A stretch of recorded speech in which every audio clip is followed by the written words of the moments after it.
CNN thinks Elon Musk is killing Black Twitter. Black Twitter has always been a Silicon Valley psyop. Cultivating and maintaining uniformed and monolithic thinking among Black social media users is Twitter's greatest crime.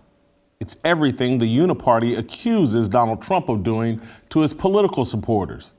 It's mind control used to inspire and justify lawlessness and destruction in the name of honoring Trayvon Martin, Michael Brown, Eric Garner, Breonna Taylor, and George Floyd.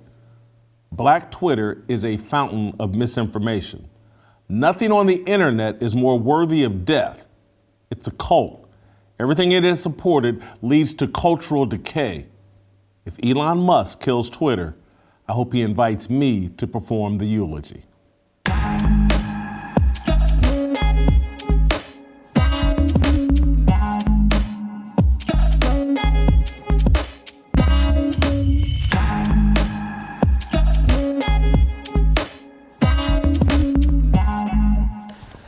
Happy Monday and welcome to Fearless with Jason Whitlock. I am Jason Whitlock, your host, and boy, do we have a lot to be thankful for, grateful for, and happy about.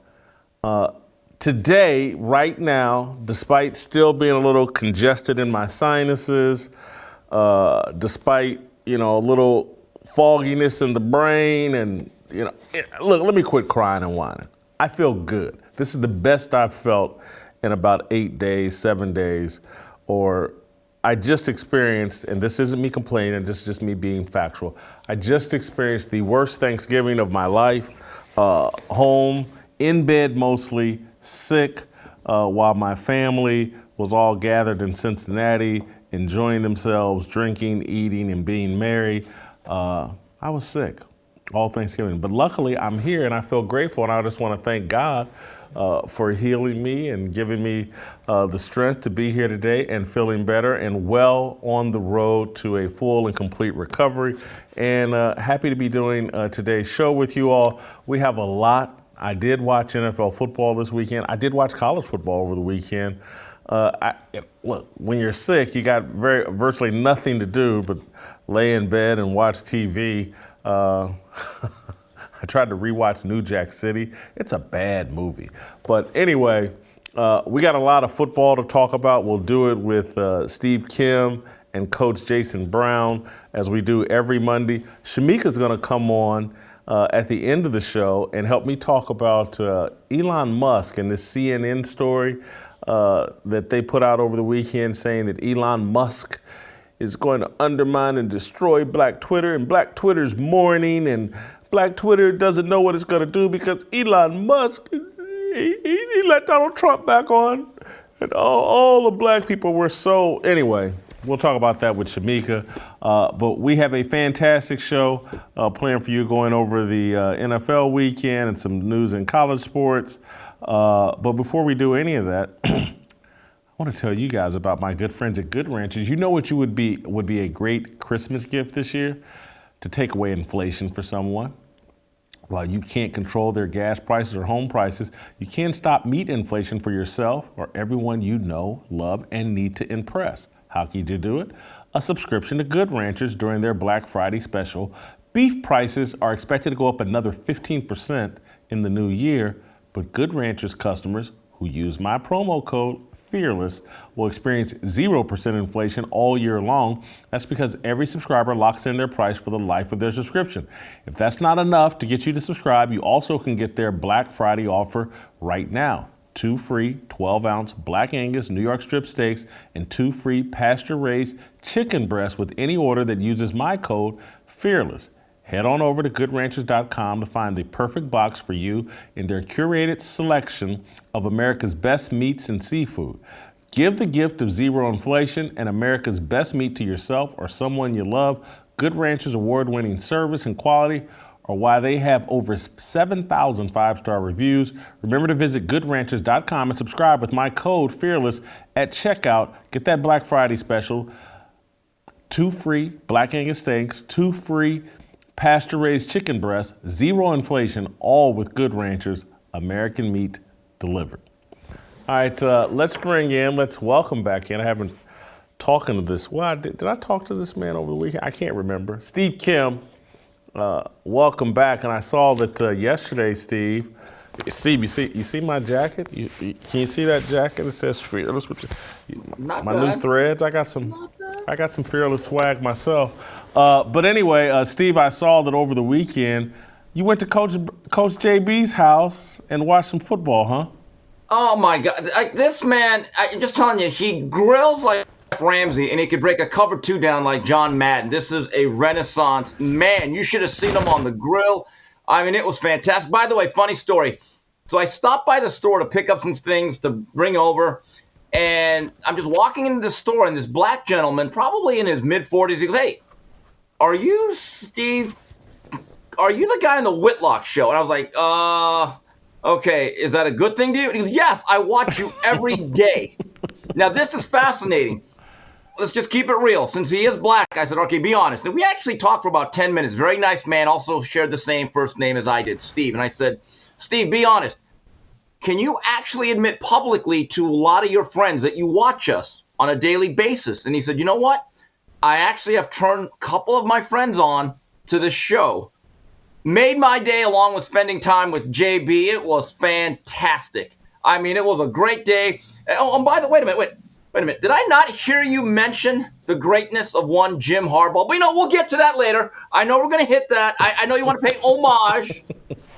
To paraphrase Rakim, Brady, he ain't no hope. But great job, great weekend. Hope everyone out there had a great Thanksgiving. And Jason, I hope you're feeling better. I do feel better. We'll get to Jim Harbaugh and the Michigan Wolverines in a minute, but first let's take care of some NFL business first and foremost.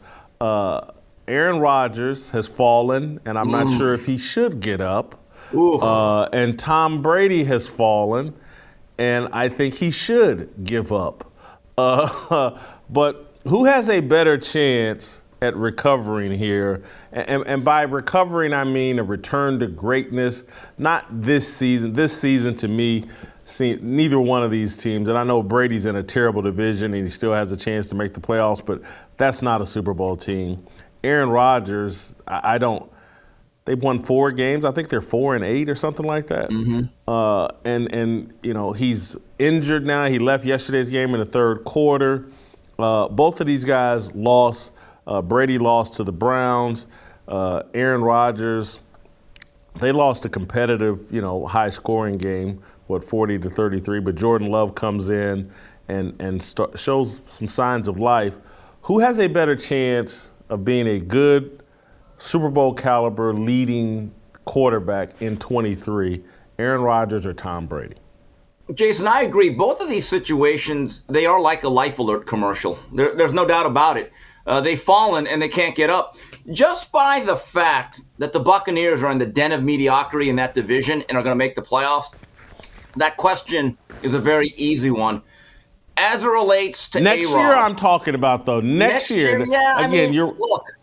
Okay, if you want to go, who would you rather be, Brady or Aaron Rodgers next year? Who's got a better chance of being on a Super Bowl caliber team next year? Okay, since you phrase it that way, let me go once again, since this was so popular. I want to go again, Boys to Kim. It's so hard to say goodbye to A-Rod. It's over. It just feels over. And his body is beginning to break. There isn't that real confidence that he once had, even though he still does some really nice things out there. And as we're watching the game at JB's Palace out there, Jordan Love was impressive. And even coach was like, wow, this guy is throwing the ball on time and accurate. When I saw Jordan Love last preseason, 2021, Jason, it looked like he didn't know how to play the game of football. He really didn't. I said, this guy's a bust. I actually thought, to me, it gave Aaron Rodgers leverage in his future with Green Bay, that he could call his demise or his departure. Jordan Love, saw him a few times in the preseason. I was fairly impressed. Now, again, yesterday was a little bit of mop-up duty. I think it's a little bit different when you come into the game late in a must-throw situation. Defenses loosen up. But I actually really liked what I saw. The ball was accurate. It was on time. It's very catchable. And what I would like to see is Green Bay got to start playing for the future. They have 5 or 6 games left. I want to see if Jordan Love is ready to take over the reins full-time next year and develop some chemistry with Christian Watson, who's coming on like gang breakers outside. So I want to see that. I'm just sorry. Rodgers is an all-time great talent. He's had an unbelievable career. It just feels over in Green Bay. I get that it definitely feels over in Green Bay, but I can name a place where Aaron Rodgers would be magical next year. I don't know if I can say that about Tom Brady, although this team may be interested in both of them this coming offseason. But to me, you put Aaron Rodgers on these Tennessee Titans, and you got something magical next season. I still think Aaron Rodgers, I would like to see Aaron Rodgers shut down for this season. It's over. I think for Tom Brady, it's time to move on. He's had a great run. I don't want to see him move to another team, another organization. Maybe he's like O.J. Simpson and goes out to San Francisco for a year. Remember when O.J. went out to San Francisco for a year? That was bad. Yeah. Maybe Tom Brady does that, but that was O.J. returning to his hometown, and but maybe Brady does that. But I would love to see Aaron Rodgers in a Tennessee Titans uniform next season. If you look at Aaron Rodgers' contract, very, very lucrative, right? So if you like Jordan Love and he proves in the next month or so that, hey, this kid has a future, we can trust him, and you get a really good package, and then it relieves your own salary cap so you can finally start to fortify that team in different areas. And if you find him a home that he likes, here's the problem with Tennessee. Jason, we know they have Derrick Henry. We know they're physical. I like Vrabel as a head coach. I don't know if they have a true number one receiver. We're going back to the exact same problems. I like Treylon Burks. Easier to sign one if you got Aaron Rodgers. Maybe it is. But you know what's funny? They have a guy by the name of A.J. Brown. Oh, no, they don't. He's in Philadelphia. They traded him like at age 24, 25. I'm still bewildered by that move. But Treylon Burks, the young man out of Arkansas, is a real playmaker. I don't know if he's a number one receiver. I'll be honest, just looking at him. But I think San Francisco remains the destination. I look at all the parts that they have, and I get it. They do not have a true over-the-top threat that challenges and threatens teams vertically. I get it. But they have so many other parts. Jason, you know I like the Niners, except for one position, Jimmy G. They scored 13 points against a team that has basically packed it in. And I keep thinking to myself, if A-Rod was on that squad with Kittle, with C-Mac, with Ayuk, Debo, you think they'd be held to 13 points at home by anybody? Probably not. San Francisco's not. I'm just not as anti-Jimmy G as you, but I get you. Aaron Rodgers probably would be an upgrade. Let's move on to another quarterback situation that has really gotten out of hand. Russell Wilson, he's getting yelled at by his teammates. I've always been on Team Russell Wilson. This Denver thing has been a disaster, and it's made me start questioning everything I've ever thought about Russell Wilson. I thought that Richard Sherman and the Legion of Boom were way too hard on Russell. I thought they felt like he wasn't black enough, and now I'm starting to go, well, hold on, man. These guys had maybe some legitimate problems with Russell Weirdo, as you like to call him. This Denver situation is really making me reevaluate Russell Wilson and start like, is he really just a high-class Donovan McNabb? I used to love Donovan McNabb. And then Donovan McNabb got away from Andy Reid, and boy, oh boy, it did not go well in Washington and with Mike Shanahan, and it kind of took a lot of the shine off of Donovan McNabb. The question is, has Russell Wilson always perhaps been a bit overrated? I am rethinking this whole thing, too. I'm right with you. And I can admit when I'm wrong, because quite frankly, it doesn't happen that often. But it kind of reminds me, has he been Milli Vanilli?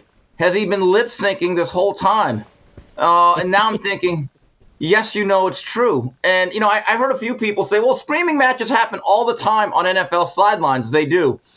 But, Jason, can you tell me the last time a quarterback, one that is a big name franchise quarterback, was screamed at by someone on the other side of the line of scrimmage?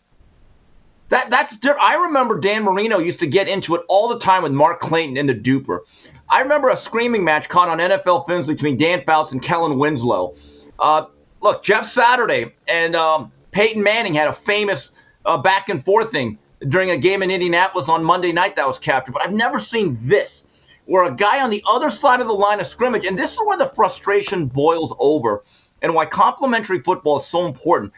That Denver defense, Jason, is actually really good.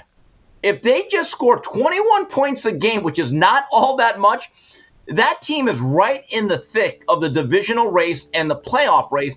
But they are literally talking about the worst offense in football. You're right. The only way it can get worse now for Russell Wilson is if Ciara goes back to future, because it has absolutely hit rock bottom for him. I'm trying to think of the little pet phrase Russell Wilson says at the end of the Broncos games. Let's ride. Yeah. Yeah, and right now it's an Asian driver riding that bandwagon. Don't get on it. Just don't take an Uber. Don't do it.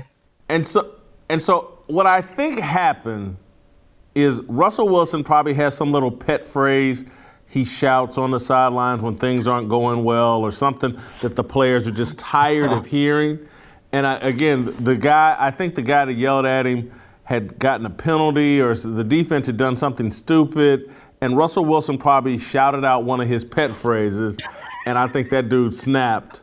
And I'm being serious. That's what I think happened. He shouted out some corny, goofy pet phrase, and that dude just snapped and said, "Hey, we don't need to hear that right now. Score some damn points. How about that? How about how I think that's Jason, what happened." Look at the year he's had. Okay, just look at this. First of all, his play. And then even despite the loss, Seattle looks like they have a pretty good future. Do you know Seattle right now, the way things stand, let's say they make the playoffs or miss it. They have a good foundation. I think Geno Smith's been pretty good.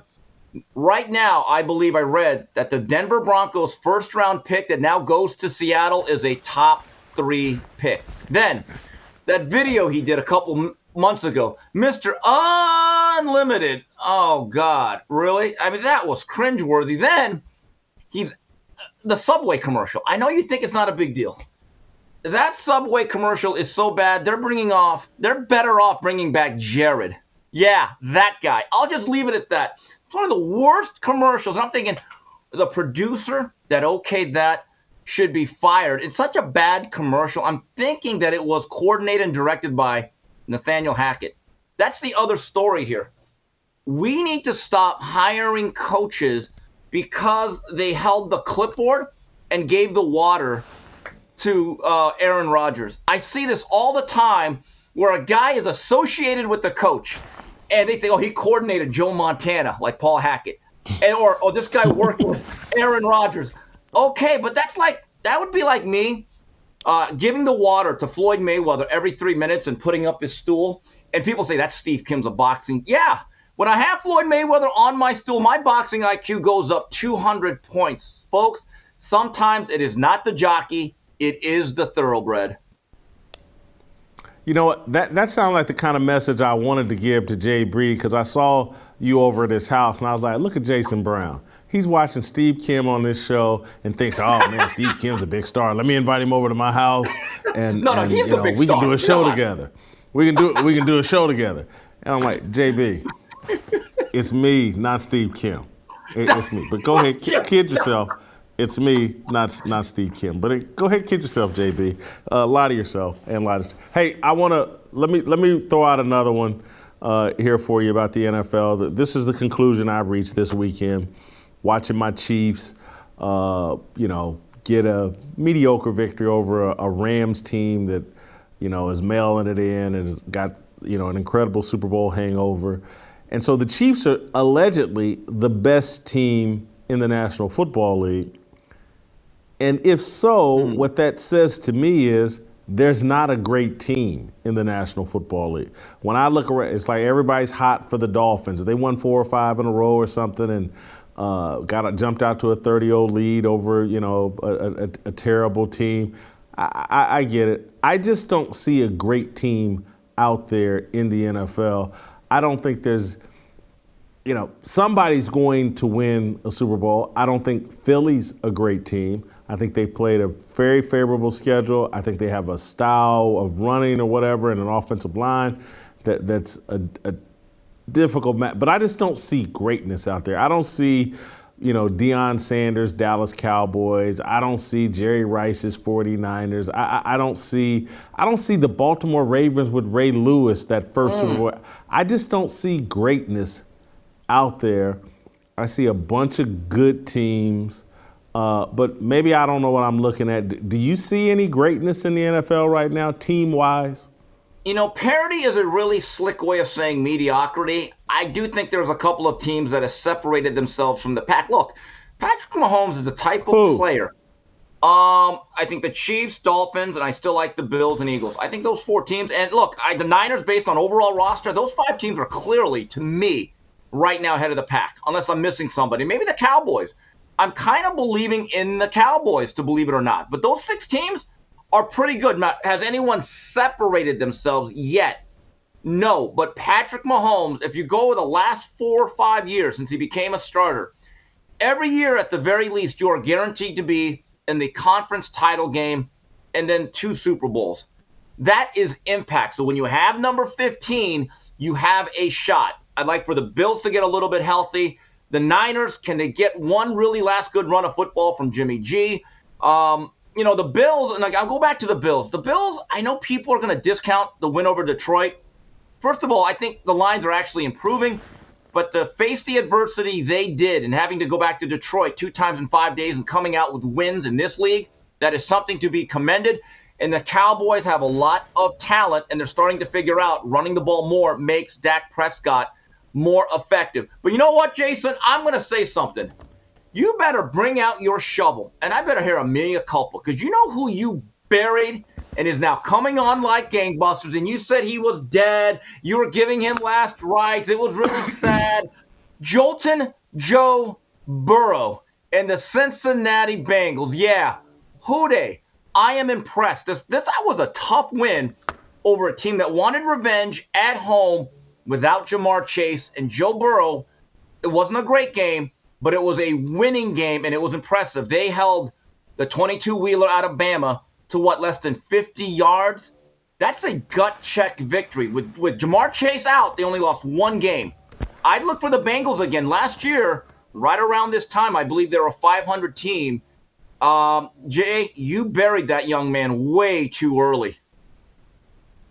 Come on. Steve. Come on. No, so did you... I'm trying to figure out what you just did here. Did you just change the subject, or did you just say perhaps the Bengals are a great team? No, what do you? Or do you want me to do a mea culpa on Joe Burrow? Well, that too. Well, yeah. What did you just do? That's pretty obvious. No, what I'm saying, I transitioned. I free flowed naturally. You called a play, and like Jordan said, no, I'm not doing the pyramid. I'm not doing the triangle. Let me just kind of clear some space. Let me do me. I think your point is valid, but the Bengals. Look out for them. In a league that does not have a great team, why couldn't the Bengals sneak up again? They have championship pedigree. They have a quarterback that is cool under pressure. And now you get your best playmaker back. I think that team is an absolute dark horse. All right, well, you've confused me, and now Justin's confusing me even more. Justin wants there's some video of me talking trash on Joe Burrow. Yeah, I remember that. You and Justin perhaps have coordinated this. What did I say about Joe Burrow? I do remember saying, I think I compared him to Colin Kaepernick or Josh Rosen or something. But let's play the clip. Let's play. You just play football.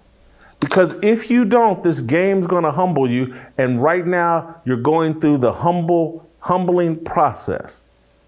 You can't write off all of his problems right now to bad offensive line play, and he can be completely exonerated.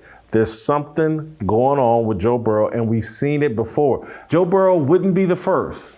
Flash in the pan, in the wrong organization, butt kissed way too much to flame out. Wow. I did watch that game yesterday, and hats off to them coming to Tennessee and getting a road victory. I've been hearing from Bengals fans all off season, or not all the last few weeks. When am I going to apologize for Joe Burrow? And that was a hot take that was a bit too hot. Yeah. I think I called him a high class Josh Rosen. I regret that. I think I compared him to RG3 at one point. I regret that. But Steve, this is why I'm not going to apologize, and I want to say this directly and clearly to Bengals fans. Rather than call me, email me, tweet me, apologize to Joe Burrow, you all should be sending me thank you notes for inspiring Joe Burrow. They should be sending me thank you cards and gifts for inspiring Joe Burrow. If not for my criticism, I shook Joe Burrow up and made him buckle down and humble himself and dig deep and quit all the pregame shenanigans of coming dressed like your baby Cam Newton and all that clown stuff. I forced the man to buckle down and play better. And so, Cincy fans, I want to say this to you directly. Send me thank you gifts. Send me my flowers this Christmas. If the Bengals do return to the playoffs and have a good playoff run, you'll have me to thank for it. Luckily, I was man enough to do what you Bengals fans weren't willing to do. To piggyback off of that, I know that Michigan, they were highly motivated by your past words on Jim Harbaugh if they went into the horseshoe. You know, I can't wait till tomorrow. Me and Justin are working on other footage. In 1985, we have a young Jason Whitlock before he was going to Warren Central High, where you said that new Coke is here to stay. So, you know, look, just keeping with tradition. It wasn't your first bad hot take, and it won't be your last. Let me, because I do want to talk about Michigan, but before I get there, I want to let you cool off for a second, and I want to collect my thoughts. I've got to say, I got to cool off myself. This jacket's kind of toasty, but I need it but anyway, I want to tell you guys about my good friends over at Preborn. Tragically, every minute, unborn babies' futures are sucked out of existence. But amid the darkness, there's a light that shines, and that's Preborn. Preborn introduces mothers considering abortion to their unborn babies through ultrasound. Once they hear that heartbeat and see the precious life, 80% of the time, they will choose life. Preborn pregnancy clinics are positioned in top abortion areas where most abortions still take place. But Preborn doesn't stop there. They love and support these mothers with maternity clothes, diapers, counseling, and so much more for up to 2 years. If you want to do good this year and help save the lives of the innocent, you want Preborn. Preborn is completely dependent on you, the pro-life community, as they fight the giants. For just $28, you can rescue a baby's life, or $140, 5 ultrasounds, and now through a match, your gift is doubled. 100% of your donation will go towards saving babies. Our goal is to save 50,000 Blaze babies. Will you join us? Just dial pound 250 and say the keyword baby. That's pound 250 keyword baby, or donate securely at preborn.com/Jason. That's preborn.com/Jason. I love getting your emails, guys, about those of you supporting us on the Preborn mission. And some of you email me and say, hey, I gave $500. Hey, I gave $1,000. Some of you say, hey, I gave $28. I could afford to save one baby. Man, we appreciate it all. Whether it's $28, whether it's even $14, I don't care.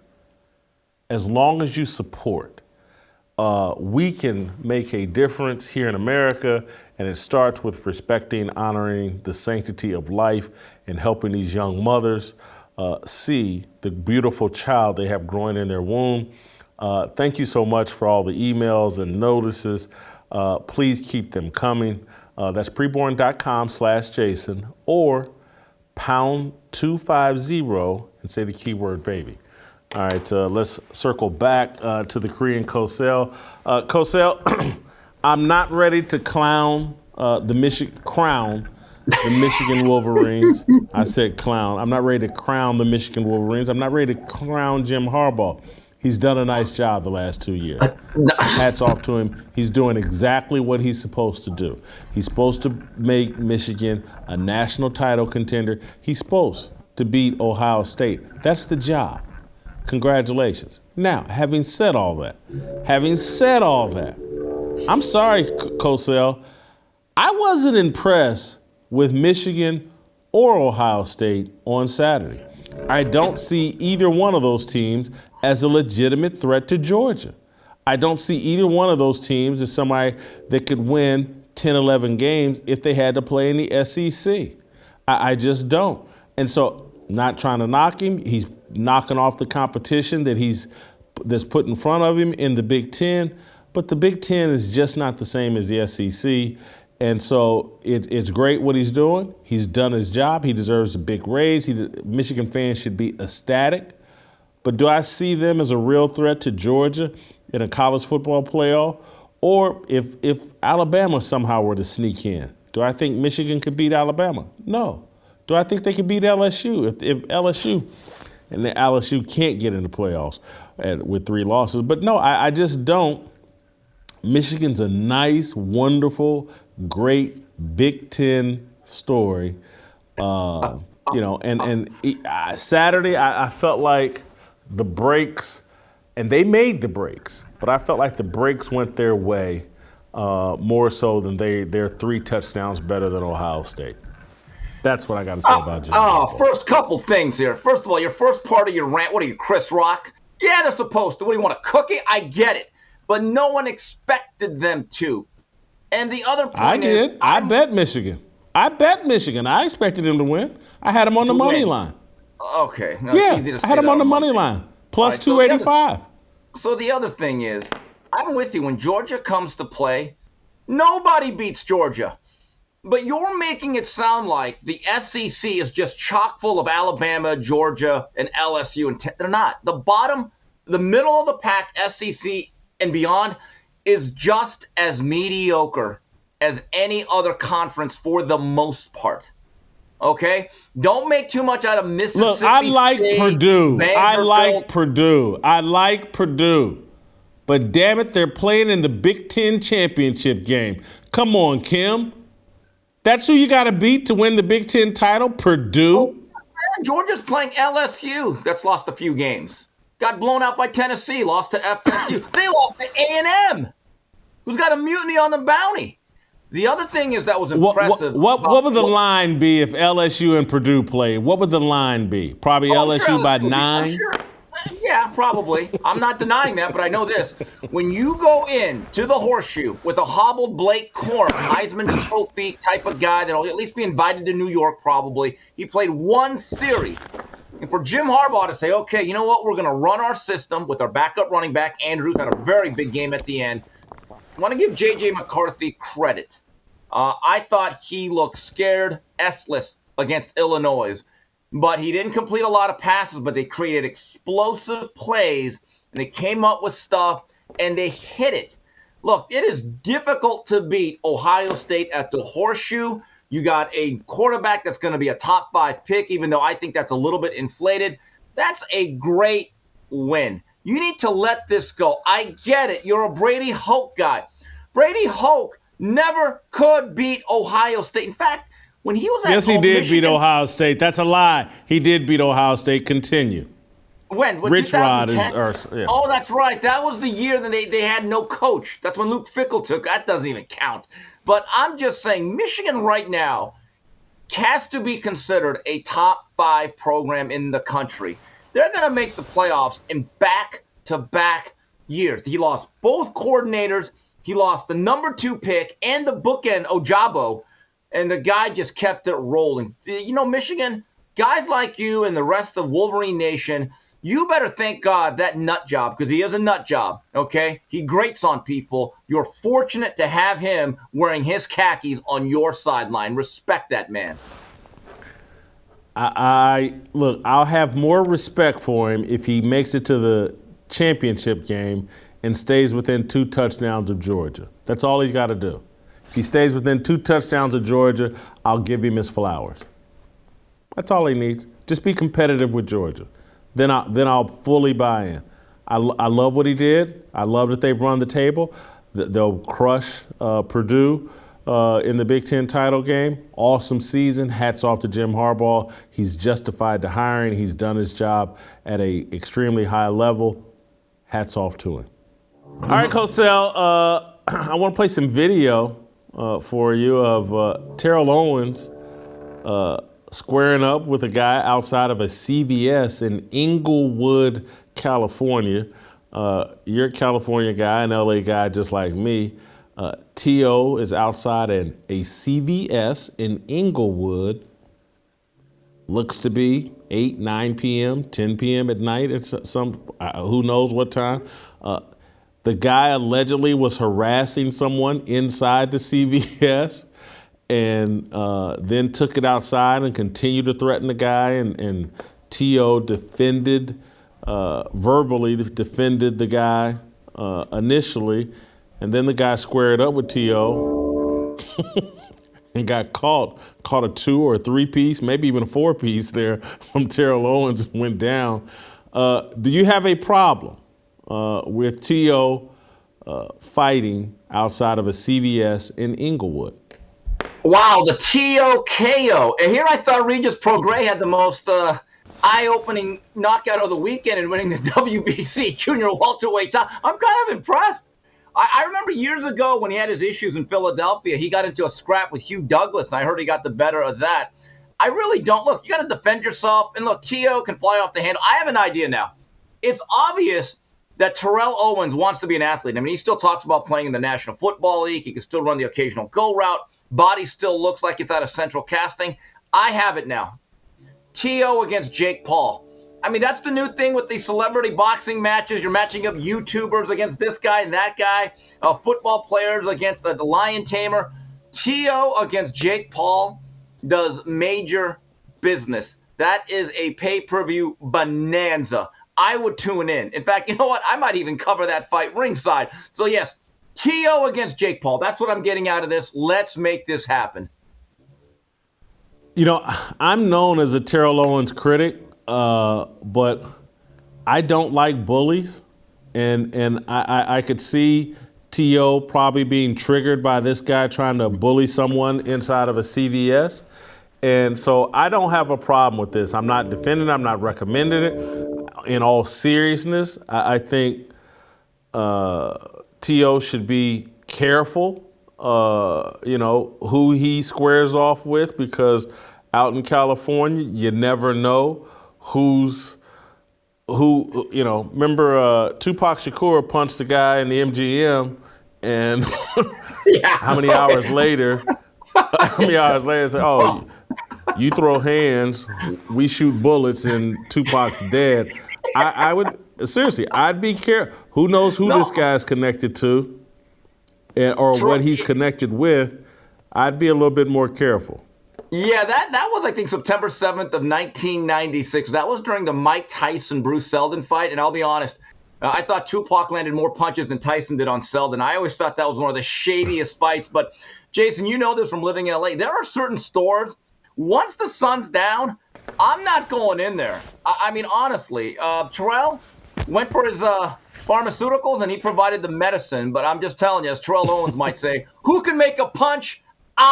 Can. So get your popcorn ready. Again, Jake Paul versus T.O. That is pay-per-view gold.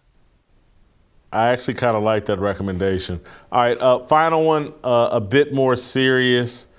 Odell Beckham Jr. Had a problem on a flight, was unconscious at some point, I guess. And, the flight crew asked him to leave. The next thing you know, he had to get escorted off the flight. Here's some, I think we have some video of this OBJ getting escorted out of the airport off a flight. Steve, the question is, if you're an NFL team Is this a red flag? Yes. If I'm Jerry Jones and I was on the fence, and I don't know where he really stood, I said this to you last week. I don't think they need him. I said this to other people. I actually think Dallas has a lot of offensive weapons, and they're not necessarily high maintenance. CeeDee Lamb, I think, is clearly establishing himself as the number one option, and he's starting to play like it. Gallup making some plays, okay? And, the thing with the Cowboys is they're always under the microscope, and they're always going to be under this fishbowl existence. Why do you add that element to it? I don't think Dak needs it. I don't think the Cowboys need it. I think there's a chemistry there. And any other team that wants to really make a run, right? This one, you got to button down the hatches. Jason, I ask you this. What NFL team would want all of that associated with them during this playoff stretch? None. So, just my memory's fuzzy, and seriously, my memory's fuzzy. I don't know. Before this incident, where were you at on OBJ and returning to the NFL and helping a team? If he was willing to play that secondary banana role like he did with Cooper Kupp. Yeah, now I remember. That's right. Now I remember. You were the guy that said, for those 7 weeks in LA, he was wonderful. He was awesome. He was. Oh, he was the greatest thing in the world. Oh, now I remember. And I previously didn't remember. But yeah, you were the guy been singing OBJ's praises all season. And he turned the corner. He was so fabulous in LA. You didn't say that? Fabulous. Wait a minute. The Korean Cosell calls it like he sees it. He was a good teammate. He fit in. He did not give any of the distractions. Now, fast forward 11 months, he's become a distraction again. I am allowed to change my mind and a perception of somebody based on their actions. So, yeah, yesterday or whenever, he went from first class to no class. Now I get to change my mind. Look, the thing is, I think chemistry actually matters. I know all those analytical people that have probably never played sports, never actually been around teammates, think it doesn't matter. It does matter in my view. And if you are a good team and everything's going pretty well and you have the weapons, I don't take that chance. With that said, that does not change my opinion on the playoff run he made with the Rams. Mr. Whitlock, both can be true. That's what I do. They both can be true, but there was somebody on this show that sat here and was like, I don't know. I mean, there's a lot of history with Odell Beckham Jr. Hey, that's great. He had a nice little 6-7 week stretch in L.A., but Odell's going to Odell at some point. And he Odell'd. And good thing he didn't OD. Boy, that looked kind of dangerous there. I mean, he can't put on the seatbelt. Good thing he didn't OD. I'm just saying. I think there was just a few minutes ago, there was someone on this show, giving me a hard time about maybe being slightly off about Joe Burrow, who seems reluctant right now to give me my flowers and credit for being right about OBJ. Do you know this person who I'm alluding to? Yeah, unfortunately, I do. This is backtracking. That is a false equivalency. My goodness. That is a false equivalent. All I'm saying is, again, let's go back. OBJ played a key role last year in the playoffs as the secondary receiver to Kupp, and maybe you can even argue Van Jefferson. I give him credit for that.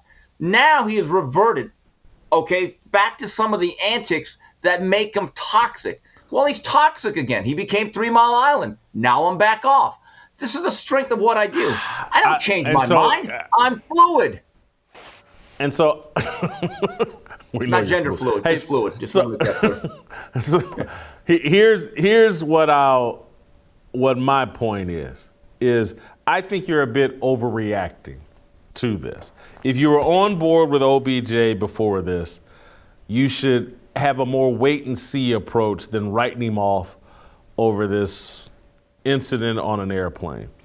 Who knows what was going on? Maybe he took some medication. And who knows? I've never been on board with OBJ fully, never gonna be on board with OBJ fully. Man. And so I'm not gonna overreact here because getting kicked off a plane, that's the least of OBJ's, offenses as a football player and red flags as a football player. I think you're overreacting a little All bit right, here, Kim. I'll but, say this. I'd like to see the toxicology report. If it is just Robitussin, if he was just getting that tussin, because that old tussin, if it was just the old tussin, okay, maybe I overreacted. But if it's something else, then I'm going to stick by what I say. But again, the last thing a football team needs and the last thing a football coach wants is distractions. And right now, given the circumstances in Dallas with pictures from 65 years ago, do you need any more distractions? No, you don't. All right. Thank you, Cosell. Great job as always. We're going to move on to your buddy, Jason Brown. You can email me and us, fearlessblazeshow@gmail.com. That's fearlessblazeshow@gmail.com. Love to hear your feedback. Love to hear about your donations to Preborn. Love it when you call and write me and tell me about, hey, I ordered some Good Ranchers. Do all that. Coach Jason Brown, Last Chance Q. Next. I wanna be, I just want, I wanna be, I just want, I wanna be, I just want. All right, welcome back. Time for a little Last Chance Q. Coach Jason Brown, who spent the weekend watching football with the Korean Cosell. Jason, welcome back to the show. Last week, Jason, you threw a curveball, a discussion about weed and bone density, led to a very interesting conversation and about why athletes are getting injured so often. So this week, I want to throw you a little bit of a curveball and throw at you my theory that one of the number one things damaging pro sports, the quality of play, why I think we see the inconsistency in play and why there are no great teams in the NFL, why the Los Angeles Rams go from Super Bowl title contender to won't even make the playoffs, to why the NBA sucks. There's just too much money. Athletes weren't meant to make generational wealth in a single season over the course of a career. There's just way too much money for these guys to keep the desperate, and particularly as it relates to football. Football is best played by desperate men. You take away the desperation and everybody's sitting on $20 million, $40 million, $100 million, $500 million, it's going to impact the quality of the game, and it has. Too much money in professional sports. Yeah, I've been saying it for a while. That right there, compiled with lack of investment. These cats have no investment. They have no interest in investing in the profession that has paved the way for them to make generational wealth. So it's kind of unfortunate, a little bit disrespectful to the game, the forefathers. Jason, I want you to clarify your lack of investment comment. What do you mean by that? So these guys now that we're paying all this money to, like you so eloquently put it, which I fully agree, they don't have any investment in the profession anymore. So that means they don't know who Joe Namath is. I don't believe Kyler Murray knows who these guys are until they tell them who they are. They walk in. I know for a fact that Jackson State, half the roster did not know who Deion Sanders was. When he took the job, half the roster did not know who Deion Sanders was. Let that sink in. That is a fact. And half the roster had to Google and figure out who he was once the people's staff and others like saying, hey, you know who Deion is? These kids, and I've coached them the last few years, I'm just telling you, they don't know who Bo Jackson is, Eric Dickerson, Barry Sanders. That is how far removed these kids are from the actual sport that is giving these kids generational wealth. To me, goes back to my theory, which is kind of like yours. We've given the keys to the Ferrari, to the Lamborghini, to the Porsche, to these kids before they ever learn to drive. We've anointed them so quickly. We've enabled them. And now they expect and they want and expect instant gratification. Give me without me ever even earning my worth. I don't have to prove my worth anymore. Tell me what quarterback's proving their worth right now. Like I will wait for days for you to show me and tell me which quarterback in the NFL has proven their actual worth besides Tom Brady. Like, I'm serious. Like, there's not a quarterback in today's NFL that has proven their worth that is even close. Aaron Rodgers. One? Don't know, man. How many MVPs? You got 3 or 4 MVPs. Yeah, but he's basically another version of Peyton Manning.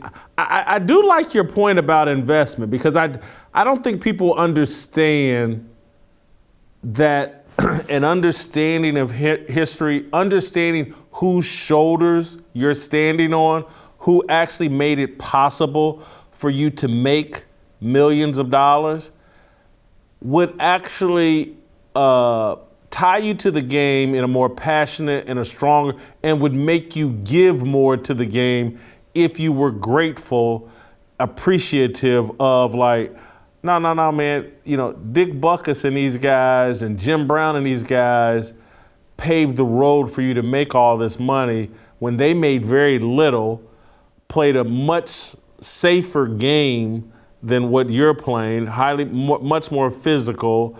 And so you owe a debt to those to respect the game and honor the game in a certain way. And you're right, all of that is missing. And that is because you hear people, why do they need to know who Deion is? Deion didn't play during their time or whatever. But there is, if there is no reverence for the people that came before you, you won't carry yourself in a proper way. And I'll go in a direction that it's not the easiest for you to comment on, but I would say that when I sit around and think about how I portray myself publicly, carry myself publicly, how I think about my grandmother, I think about her generation and what all they went through in order for me to go to a Ball State University and get a scholarship. And I feel like I owe a debt to them to carry myself in a certain way and not disrespect all the sacrifices they made. We aren't just old people whining and bitching. That is the reality. There doesn't seem to be a connection to the past or any respect for the past. Your show's name is Fearless. All right. One of my mantras, mottos, quotes that I live by, acronym, is fear. And I don't believe we have fear for the coach in today's profession, basketball, football, high school, youth, college, or NFL. What I mean by fear, there's an acronym that fear means 2 things, Jason. It means face everything and rise, or forget everything and run. And, the bottom line is we forget everything and run nowadays. And we do not fear our coaches and our mentors. And I don't mean fear meaning I'm going to beat you up, or I'm going to pull your scholarship, or I'm going to suspend you from the league. I don't want you to fear me in that way. I want you to fear me, Jason, in a manner that you are letting me down. Me and you, yourself and I, we both feared letting our parents down. We both feared letting the people that were our forefathers or who paved the way to give us a platform, so to speak, allow us to go earn our keep and our money and our worth. We fear to let them down. Like, we don't fear to let these guys down anymore, Jason, or we wouldn't just walk down the sideline when Jason Kittle's running for a touchdown and we just totally give up. We don't fear Cliff Kingsbury. We don't fear letting that man down. We don't fear letting him get fired. We don't fear letting my teammates down. We want to sign jerseys and swap jerseys at the end of the game. We want to put on virtual reality glasses and get out of the real world and go play video games. We don't want to sleep as much, which in turn is a lack of investment again in our professional bodies that we need to do. Like me and Steve Kim yesterday, he came by the house and we watched football, and I was pointing out some things to him, and he's like, "Man, I've never thought of that." I was like, "Look at these kids' bodies. Look at all these guys on the NFL right now. Look at their bodies. Like, you're telling me they're invested for the long run? Or are they invested in video games, cell phones, social media likes and retweets, and acceptance, public acceptance from nobodies, from bottom-feeding nobodies who fake profiles, who create these things, and you're so worried about responding to them and getting them to like your content that you're not even focused on your professional jobs. NBA is the worst I've ever seen it. I've been saying that for years. NFL is the worst I've ever seen it. I've been saying it's watered down for a long time.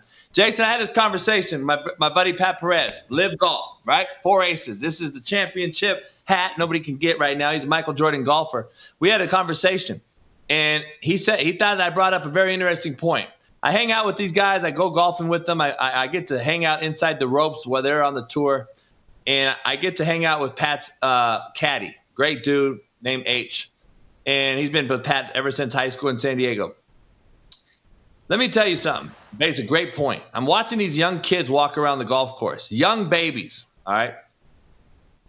They all have one thing in common. Let me ask you something before I tell you this point. Do you think all these golfers know who Tiger Woods is? Coming up. Yes. Hell yeah, they do.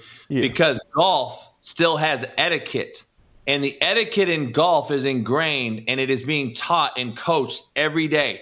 Shut up around the green. Don't say nothing in a backswing. Don't say nothing in a putt. Quiet. When the usher does this and puts up quiet, please, guess what? You'll hear 30,000 people go quiet like this. Why can't we control a narrative or a crowd in the NFL, NBA, or anything else? These guys have no investment because they don't care. They have no respect for their game prior to what they do now. They don't care about what their forefathers did. Golf does. I would make every single one of my players, if I coached again, go watch a PGA golf, a live golf event, and watch how these young kids are raised, because I'm telling you right now, golf has the utmost discipline I've ever seen, and every single kid is grilled in them. And if you're not quiet while someone's around the green, that kid at 6, 7, 8 years old is getting taught real quick. And he won't make the same mistake twice. But we allow it, Jason. We don't coach it. As an old coaching adage, we either coach life or we allow life. And we're allowing these guys to have the keys to the car. They don't want to invest in themselves. They don't want to care. They don't care about their forefathers. They don't care about the game. Or you would see guys giving up their bodies as we once did. But guess what the excuse is by the naysayer, Jason? We don't need to do that, coach. We're getting the bag now. We already made generational wealth.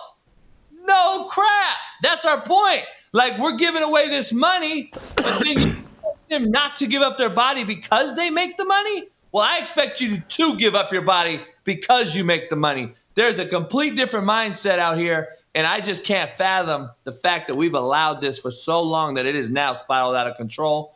And you have the worst league I've ever seen. You took off kickoff return. Jason. You took off quarterback getting hit. I agree. Jason, I do want to, for both of our sake, I do want to say this goes beyond the players. And I look, as it relates to football, I think it starts with Roger Goodell. He's making $40, $50 million a year. He doesn't care about the quality of the NFL. He cares about surviving in that job and making sure he can keep collecting $40 to $60 million a year from the NFL. He does not care about the quality of play. He doesn't care if the players have no respect for fans and for customs and traditions. And so he just wants to survive. And that's why they got Black Lives Matter stuff, on the back of helmets and painted in end zones and all that. Whatever it takes for Roger Goodell to survive so the media doesn't get him and so, he doesn't get run out of that job, he'll sign off on any. If the media told him tomorrow, Roger, you'll lose this job if you don't let Balenciaga be the primary sponsor of the NFL, the players would all be running around in Balenciaga uniforms because all Roger Goodell wants to do is survive. He doesn't care if he desecrates what Pete Rozelle and people built before him. doesn't care. And so it's a top down, everybody from ownership to the people running the league to the coaches to the players. Everybody's making so much money, they could care less about the quality of the game. Yeah, Pete Rozell's crazy because I have a lot of pictures of Pete Rozell. Him and my dad grew up together, went to Compton High School and Compton College together. Hold for 1 second, JB. Hold for 1 second, JB. I want to pick up that name you just dropped. Hold up. All right. Now, go ahead. Hey, I had to drop that. It's in my book, by the way. Hate Me Now, Love Me Later, another name drop book. But look, I got to get my shout-outs in, Jason, real eloquently. It's just unbelievable, man, that we're here at this state right now because I just don't understand that. You know what? I've never seen the sport spiral upwards. That meaning trickle upwards being a bad thing. Usually, we always used to say crap rolls downhill. Well, I'm telling you right now, crap is going uphill and it's climbing very fast from the youth level to high school to college with the portal and the NIL. And we're done. All these guys in the NFL were just in college or in high school, allowed to transfer unlimited amount of times. What is a transfer portal in the NFL? What is the equation? What is that? How do you equate the NFL transfer portal? What is it called in NFL? It's free agency, right? But guess what? Before these guys are while they're under contract, we just had the guy from the Bears demand a trade. 3 years left on a contract. Demanded a trade. Guess what they did? Gave it to him. Now he's with the Baltimore Ravens. What did James Harden do 3 different times? Demand a trade under contract. What'd they do? Allow the players to have the keys to the car. So when are we going to stop that? And I got a real simple solution. Starts in college, the most impactful portion of this. Transfer portal, number 1. When a kid enters the portal, by the way, I think I broke it down on your show last week, but there's 29,000 kids in the portal right now, and it's an unbelievable number. It's going to climb. I wouldn't be shocked if there's over 50,000 kids in the transfer portal before it's all said and done this year. The Michigan quarterback just entered the portal, by the way. So, I got Michigan starting quarterback? McNamara, the guy that got beat out. Oh, so gotcha. I'm just saying. You know what you do, Jason? When I enter the portal, Jason Whitlock, the head coach at Ball State, don't take me. Don't take me from the portal because that's why we have 25,000 in there. We have guys watching the portal just to take you from one school to the other. Have we ever thought of what's called damaged goods? If you couldn't play for me at school A, what makes you think you can play for me at school B? I just don't understand this rationale and this stuff because we got to keep up with the Joneses. We got to get the bodies. We got to get these guys. Instead of being proactive and recruit high school and junior college, we'll let those levels implode and we'll just eat each other. That's what they're doing. It's like the cows eating the cows here because at one point they're going to run out of that same meat and you're going to have to get back to high school and junior college and they'll be so far gone by then, Jason, we're going to have a real epidemic on our hands, and college football is going to be bad. Let me move on to yesterday's Sunday NFL action. Kyler Murray, Cliff Kingsbury lost another game to the Chargers last night. Kyler Murray seemed to throw Cliff Kingsbury under the bus. Let's watch the clip. No, it wasn't. That wasn't for Hop, actually. Schematically, I mean, we were kind of. Kyler Murray threw a really bad interception. The pass seemed to be intended for DeAndre Hopkins. He's blaming the scheme. Why not blame his height? He clearly can't see downfield. He was throwing the ball to somebody. Anyway, your thoughts on Kyler Murray and Cliff Kingsbury seeming to not be on the same page, and Kyler clearly, they've created a little monster there. He's a little Frankenstein. They've given him $46 million a year. He's going to run. Kingsbury's the number one reason he's there in Arizona. He wanted Kyler Murray, and now Kyler Murray can't stand him and is throwing him under a bus. Your thoughts? That jacket he had on had an L and a U on it. loser university, it looks like, because that's what he is. I don't understand, maybe it's Las Vegas, but it looks like loser to me, the L. And I have to say, like, this guy is the epitome of a cancer. And it takes one bad apple to ruin a whole batch. And we continue to see this amongst everywhere. Like, we have an issue right now. On my show this morning, Jason, I had an interesting conversation with Zach Smith, former Ohio State wide receiver coach. And he's like, JB, you're right. You've been right for a long time. Nobody really has to talk about it. But I've been saying for a while, Jason, we have a fundamental issue with our youth. And I consider Kyler Murray our youth. I consider OBJ our youth, and I even consider T.O. our youth, because they directly impact the youth with their platforms. And we've continued to have this issue for quite some time. T.O. knocks out a guy yesterday in Inglewood, California, in front of a CVS, who's clearly a homeless person, or he's got no shirt on. He looks like he's impaired. There's no way he's going to fight T.O. T.O. knocks this guy out on TMZ, gets a hold of it and shows it. OBJ, intoxicated or incoherent, whatever it may be, gets thrown off an airplane on a way to LA from Miami. He's looking for an NFL job, by the way. And if anyone were to do that in any other profession, first of all, they're not going to get the interview at the job they were headed to, A. B, they're fired. They're not going to have any type, they're going to be blackballed.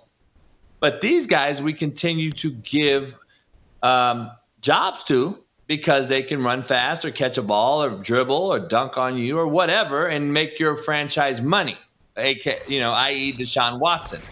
So I just don't understand how no one else comes forward and just says, you know what, when is enough enough? Like, this is the real epidemic. It's not some virus.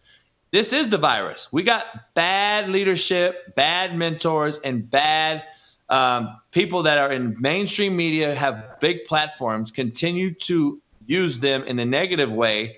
And guess what? Kyler Murray, not too long ago, Jason, was one of these kids looking up to T.O. And guess what? Now you have it. Full go. You have this T.O. at quarterback.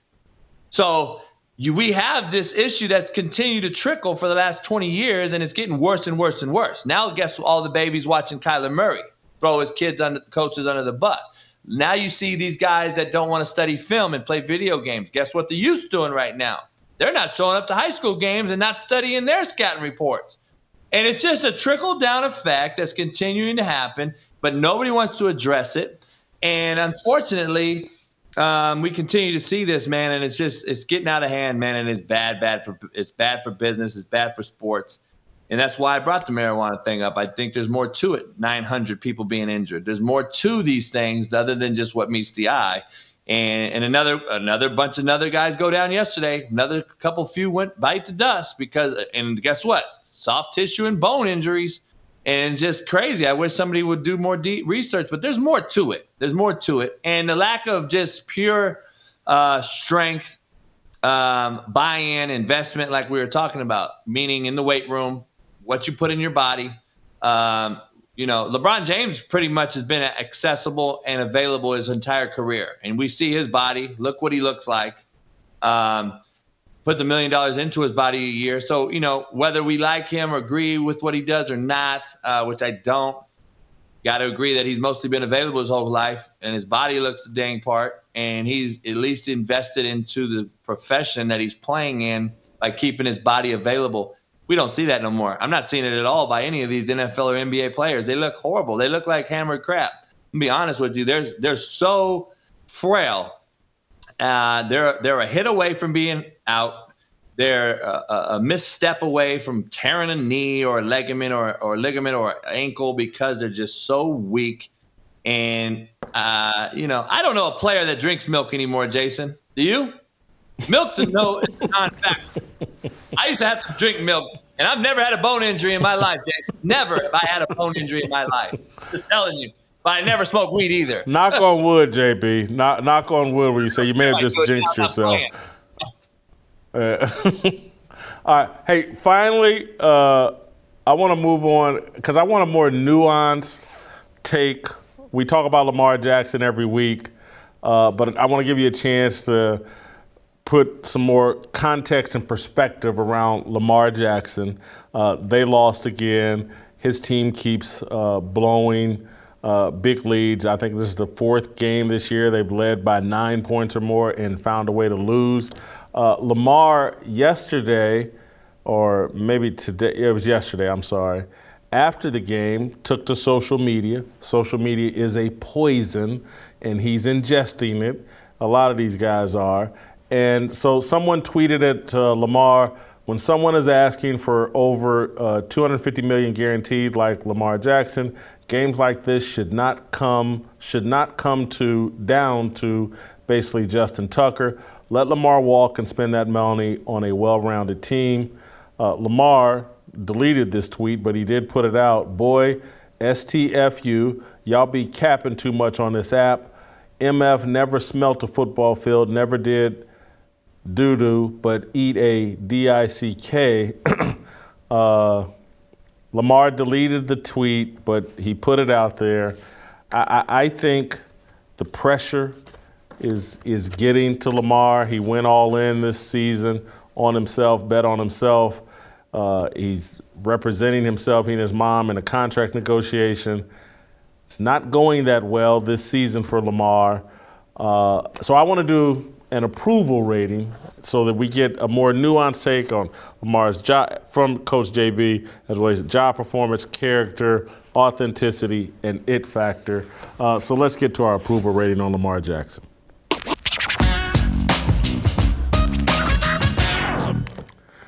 All right, JB, when it comes to job performance, I'm on a scale of 0 to 25, 25 being the highest, 0 the lowest. I'm giving Lamar, he's kind of middle of the road. They're struggling in the red zone. He's not throwing touchdown passes. I think that's one of the reasons why they're struggling in the red zone, because I think he's easy to defend against the pass in the red zone. He's easier to defend against the run because you're not dropping back as far in the red zone. So anyway, I gave him a 14 in job performance. He's kind of middle of the road this season. Yeah, I gave him a 15. The issue is it started off with on fire. We even discussed it. You were like, Coach, this guy's winning. He's betting on himself. He's an MVP, clear front MVP runner. This was just about 7 weeks ago when we talked, and I was like, just wait. And clearly enough, that's what happened. Let me pick up the mic, by the way. I dropped it. I hate to see these young brothers suffer in humility, because they don't have any humility, and they won't suffer from it because they don't know anything about it. And it's crazy that I get these DMs about him last night, because I said, me and Steve Kim said, listen, I think I told you guys. You know what they all tell me, Jason? Because Lamar's defense, what does it have to do? I said he was 16 of 36. I said, just so you know why their defense gives up leads, Jason, which you just so eloquently put? Because he can't stay on the field on offense. So if their defense is on the field twice as much, guess what? There's twice as many opportunities from the other team. And you give Trevor Lawrence that many opportunities because Lamar couldn't sustain a drive, Jason, then there is some bigger picture issues that these novice fans just don't understand. So I give him a 15, Jason. I think he's in the middle of the pack because he did bet on himself. But right now, that can easily be a 10 at the end of this thing, because he's yet to win a meaningful football game in his NFL career. Listen, well, he has won a playoff game, but I agree with you in terms he's overthrowing almost every week. He's not connecting with someone down the field and on big plays. And there were 2 or 3 chances. And he did hit the big one to Deshaun Jackson late in the game. Hats off to him. But there were some earlier throws. I watched a lot of that game where he missed guys deep, wide open. And I see it every week. That's really hurting his job performance. That's hurting their ability to score points, and is knocking them off the field, and putting their defense back out there, just like you said. All right, this tweet yesterday that I read here instantly, I've always been super high on Lamar Jackson's character. I love his T-shirts, no one cares, work harder. I probably had Lamar at a perfect score of 25 as it relates to character. Then he put that tweet out yesterday, and I got to knock him off some points here. So I dropped him down to a 20 in character. I dropped him to a 15. I'm the same way with you. I thought he was great as well. I've said it on your show. I know a guy that recruited and coached him in Louisville. He's always been a high standard kid.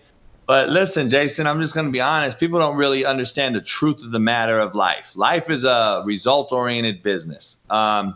You either win at life or you lose at life. There's not really any gray area at this thing. Just like when you walk off a field and whatever is on the scoreboard is the indicator of what happened. You lost or you won. There's no moral victories in this thing. There's no gray area. We are what we do, Jason, not what we say we do. So now issuing an apology and deleting the tweet means nothing to me. You did it. And unfortunately, it is the first time you've done it. I do believe in second chances. I do believe in those type of things. I'm a victim of it, right?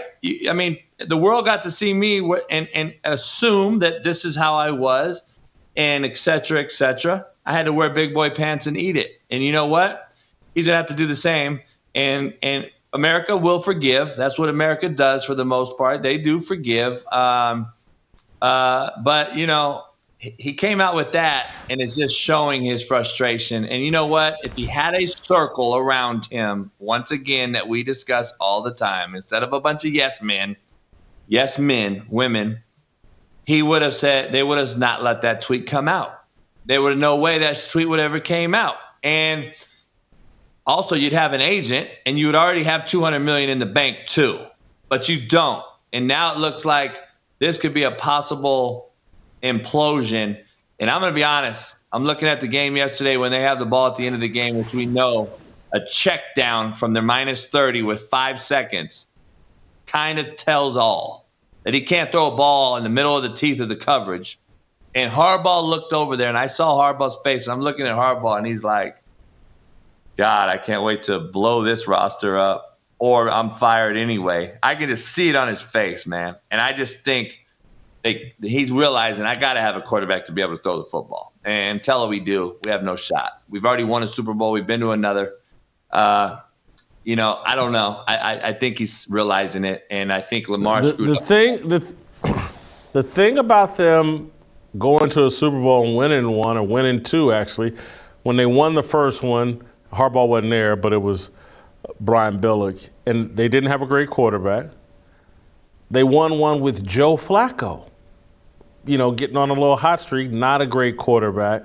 And so maybe he doesn't think that. You really think John Harbaugh at this point is capable of hitting the eject button on Lamar Jackson? Let's say Harbaugh survives. You think he's capable of pushing the eject button on Lamar Jackson? Yeah, because listen, you got a guy you're about to pay astronomical generational money to, and he's this far from being hurt. And now you're done with you're done. You put this money in this guy, and he goes out and gets hurt. You're done. You have no roster movement, wiggle room or otherwise. You put all your money in this guy, like, you're done. So you didn't have to worry about Flacco getting hurt.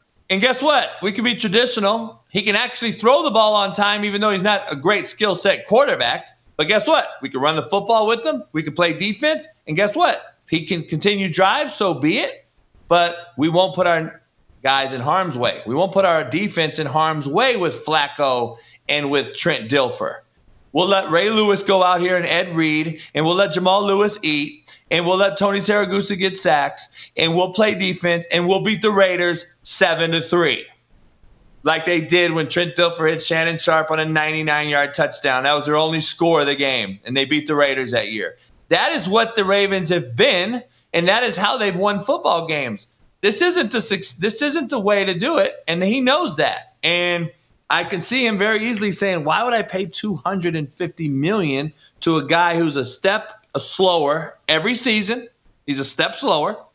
And we can't live and die by this guy running around all day long with his feet and willing and having an opportunity to be injured. And we've just spent all our money. There's just no way. I'd rather get the slow, stale white dude back there who won't screw me, and we'll play defense and punt the football and I'll come back instead of having a 37-36 shootout game. That's just not the Ravens style. That's not how they've won football games. When has the Ravens outscored you to win the Super Bowl? Never. They held you down. So Interesting stuff. Let's move to authenticity. Again, I'm gonna go back to this tweet.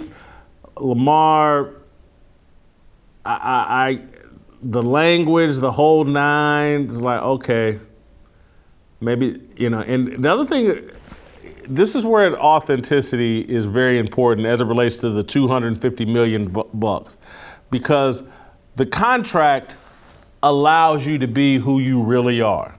It's not gonna make you a better person. It's gonna make you be who you really are. And I know it's just a single tweet. I don't want to overreact to it. Again, I've certainly had tweets and things that have embarrassed me, but it's made me think, okay, perhaps Lamar isn't as authentic as I thought. Dropped him down to an 18 in authenticity. I see you're just like Steve Kim. You love these numbers in fives. You got him at a 15 in authenticity. You think he's hiding something from us?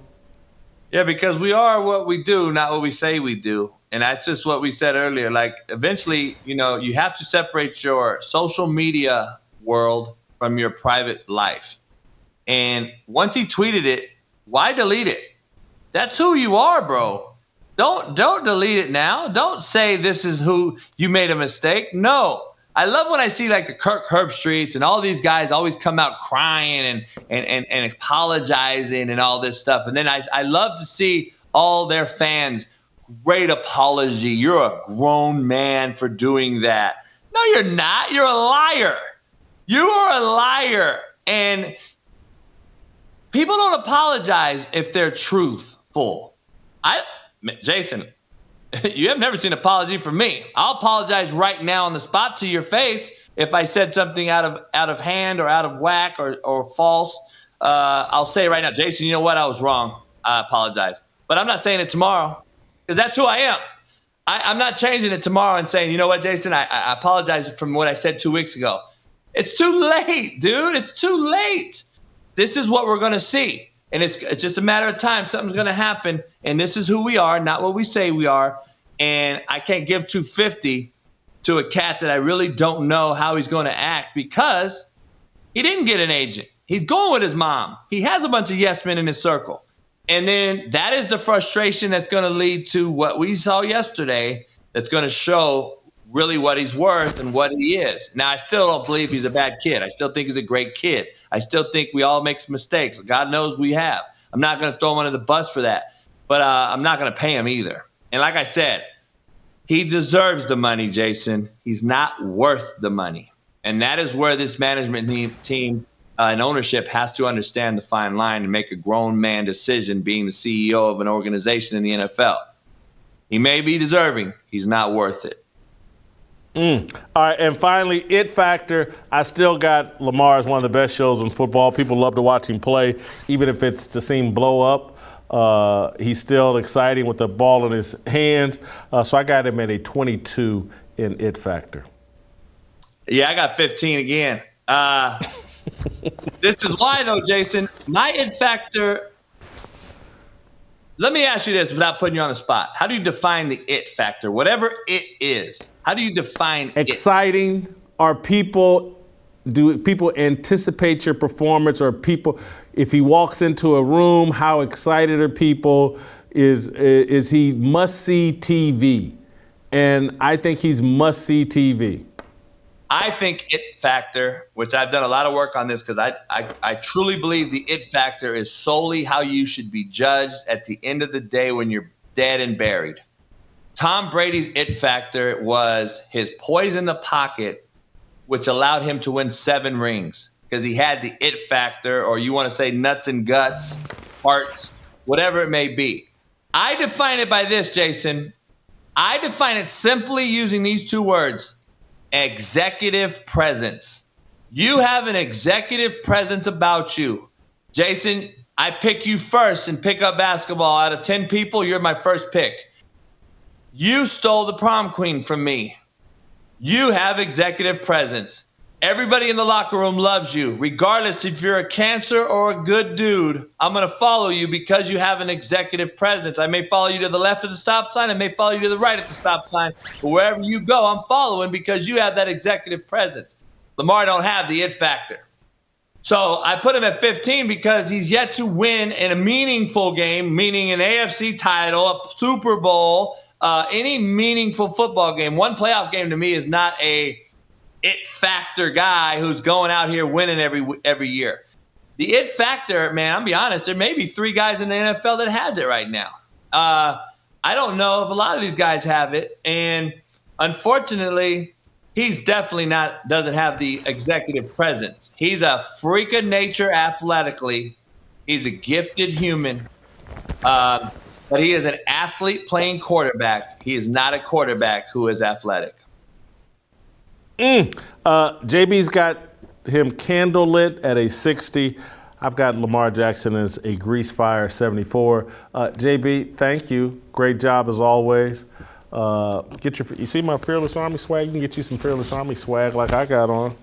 My little bomber jacket. I love this thing. It's very warm. I'm sweating in here, but I need to sweat. Get your Fearless Army swag. shopblazemedia.com/fearless. Shemeka Michelle, she's going to help me talk about Elon Musk and killing Black Twitter. Next.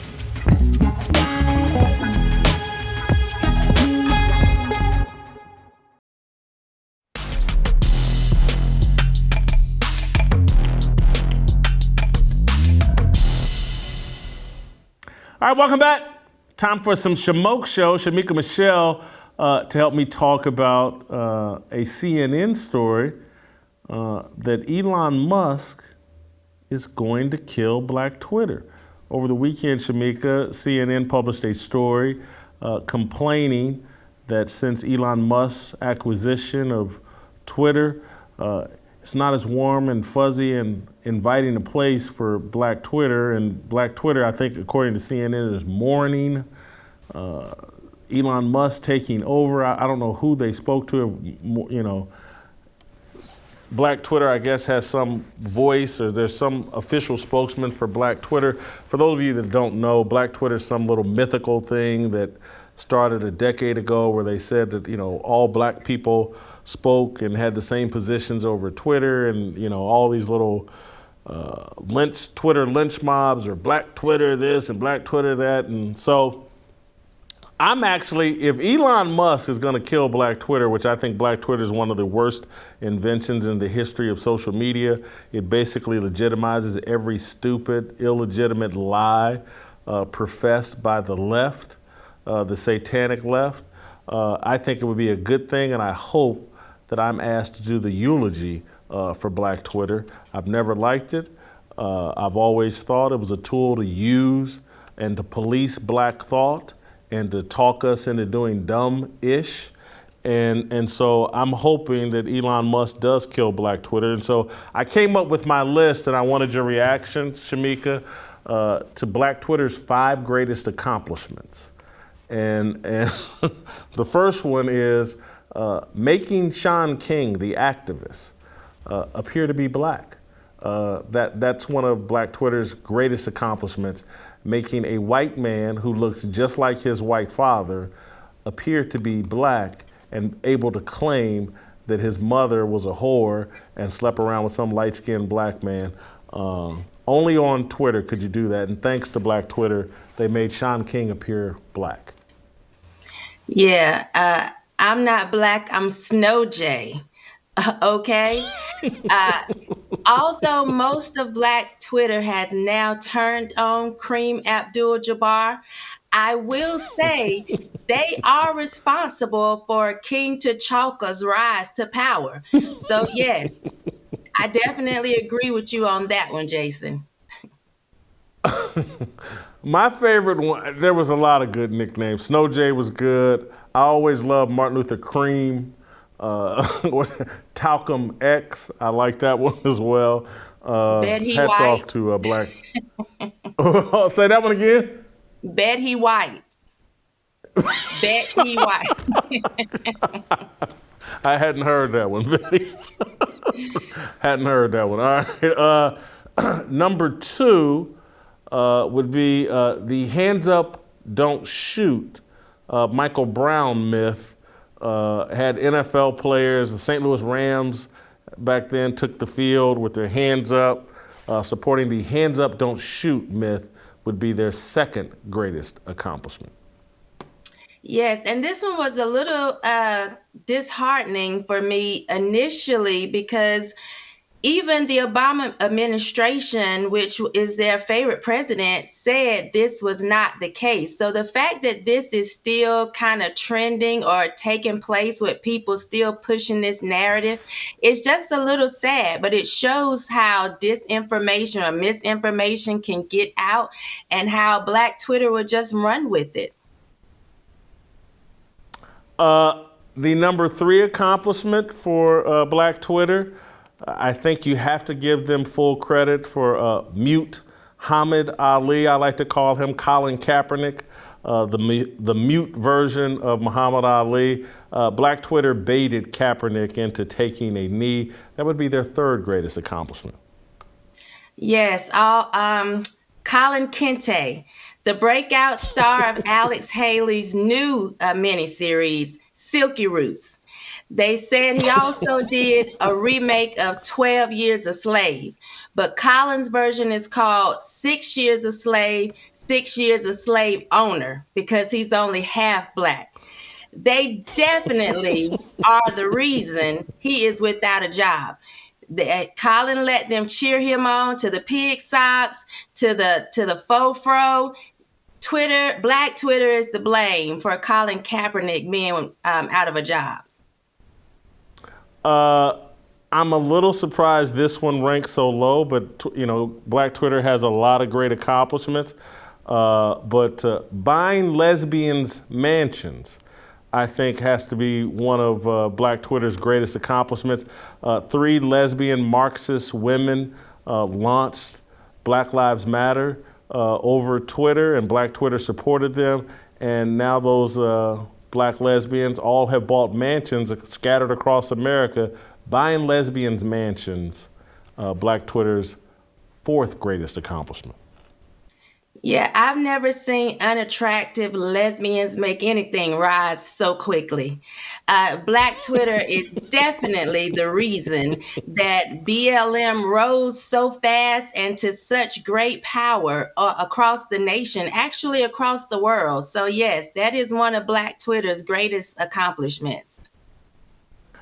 You just reminded me of a very inappropriate joke I used to tell in a casino. When you see, and this has nothing to do with the points you just made, or it does, but it has nothing to do with BLM. But when somebody would come up to a craps table and they would stand there holding their money for 20, 30 minutes, not knowing whether or not to buy into the game. And I would tell them, they'd be clutching their money and they wouldn't know what to do. And I would say, hey, look, only one thing grows in your hand. So, all right, you figured it out. True. All right, and then finally, Black Twitter's 5th greatest accomplishment is the "What about Brett Favre" slogan. I love this slogan. The former Green Bay Packers quarterback, anytime a Black athlete gets in any kind of trouble, Black Twitter immediately says, "What about Brett Favre?" And the Mississippi food stamp controversy. What about Brett Favre? Black Twitter's 5th greatest accomplishment. Yes, according to Black Twitter, if it wasn't for Brett Favre spending all of that welfare money, Black people would have reparations by now, and Latasha Scott would still be a member of Escape. This What About Brett Favre, I actually like, and I'm going to start using it to get me out of some things. The next time someone calls and says, your number is in my man's cell phone, I'm going to say, what about Brett Favre? So this is a Black Twitter thing that I actually like, and I'm going to use for myself. Thank you, Shemeka. You look awesome as always. Hope you had a great Thanksgiving. I had a miserable one, but that's a story for another day. We'll play some tomorrow, and we'll see you guys tomorrow. Down, standing in line for freedom. Looking for a breakout, feeling like a standoff. Nothing in life like freedom. Came in like a fighter, striking like a ladder, making all these moves for freedom. I want freedom. No negotiation, my sister, no relation. We all just wanna have freedom. Sitting on the corner, never been alone. I'm breaking my back for freedom. Blessed, we are living, get back. We are receiving, all deceiving. We all wanna be free. We want freedom. I just want, I wanna be, I just